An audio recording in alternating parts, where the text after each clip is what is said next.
So now I want to take you through the 6+2 principles of leadership. This is the second part of the Owning Tomorrow performance model, and it is basically everything that I discuss either in my keynote speeches, workshops, and when I'm coaching clients. It's 6 areas that every leader has to work on and improve, plus 2 basic framing principles that I talk about. What you don't see here are the methodologies, the tools, and the techniques I use to bring it to life.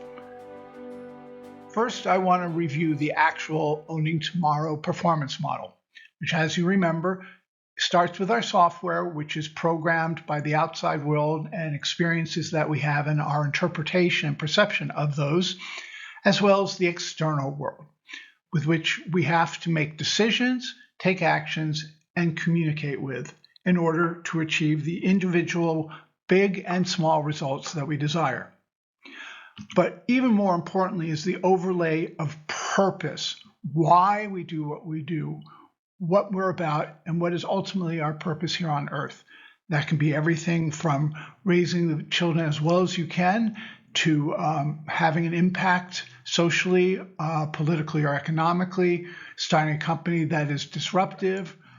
Once we have our purpose, we find that our confidence increases, as well as the courage to achieve the purpose and the individual results. But most importantly, we are committed. This then brings me to the 6 principles of leadership, i.e. the 6 Ps, around which pretty much everything I do is focused. The first one is planning, i.e. understanding what you have to do, what the strategy is to achieve your results. But more importantly is the productivity that goes along with that. Nothing happens unless you can efficiently and effectively implement your plan. Third one is the persuasion, how you work with the external world, how you influence them and guide them to the place that you want to be able to work with them to achieve your results. And then there's the all-important perseverance.